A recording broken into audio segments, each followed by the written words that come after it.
আজ সকালে চিলিকে ৩-০ গোলের ব্যবধানে হারিয়ে লাতিন আমেরিকার বিশ্বকাপ বাছাই পর্বে টেবিলের শীর্ষস্থান দখল করে রেখেছে আর্জেন্টিনা। তবে এই ম্যাচে অনুপস্থিত ছিলেন আর্জেন্টিনার শীর্ষ তারকা লিওনেল মেসি। এর পাশাপাশি অবসরের জন্য জাতীয় দল থেকে চিরবিদায় নিয়েছে আনহেল ডি মারিয়া। দীর্ঘদিন পর দুই সেরা তারকা লিওনেল মেসি ও আনহেল ডি মারিয়াকে ছাড়াই খেলতে নেমেছিল টিম আর্জেন্টিনা। শুরু থেকেই আক্রমণাত্মক খেলছিল তারা, তবে ছন্দ খুঁজে পাচ্ছিল না। বিরতির পর ডেডলক ভাঙে আর্জেন্টিনা। নিখুঁত প্লেসিং শটে স্কোরশিটে নাম লেখান ম্যাকঅ্যালিস্টার। এরপর একাদশে ৩ পরিবর্তন করেন আর্জেন্টিনার কোচ লিওনেল স্কালোনি। এদের মাঝে একজন বদলি হয়ে মাঠে আসেন পাওলো দিবালা। মেসির অনুপস্থিতিতে ১০ নম্বর জার্সি পরে খেলতে নামেন তিনি। এরপরই ব্যবধান বাড়ে বিশ্ব চ্যাম্পিয়নদের। গোল করেন জুলিয়ান আলভারেজ। আর পরবর্তী সময়ে পাওলো দিবালার ঝলক। ১০ নম্বর জার্সির মান রেখেছেন আর্জেন্টাইনি সেনসেশন। দেশের হয়ে চতুর্থ গোল এই ফরওয়ার্ডের। মেসির জার্সি পরে গোল করার পর পাওলো দিবালা বলেন, আমি জানি জার্সিটা আমার নয়, এটা লিওর মেসির।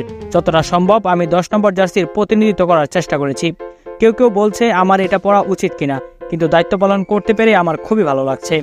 আর্জেন্টিনা দলে ফিরতে পেরে নিজের অনুভূতির কথা জানিয়ে দিবালা আরও বলেন, ভেবেছিলাম আমি হয়তো ডাক পাবো না, ফিরতে পারবো না, কিন্তু আমাকে ফিরতেই হতো, খেলতেই হতো। যখনই জার্সি পরবেন তখন সেরাটাই দিতে হবে আপনাকে। ম্যাচের আগে আনহেল ডি মারিয়া উপস্থিত হয়েছিলেন সপরিবারে। তাকে সম্মান জানাতে ভুল করেনি আর্জেন্টিনার ফুটবল অ্যাসোসিয়েশন।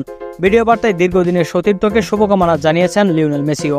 প্রিয় দর্শক, লিওনেল মেসির অনুপস্থিতিতে 10 নম্বর জার্সিধারী দিবালার আজকের পারফরমেন্স আপনাদের কাছে কেমন লাগলো তা অবশ্যই আমাদেরকে কমেন্ট করে জানান।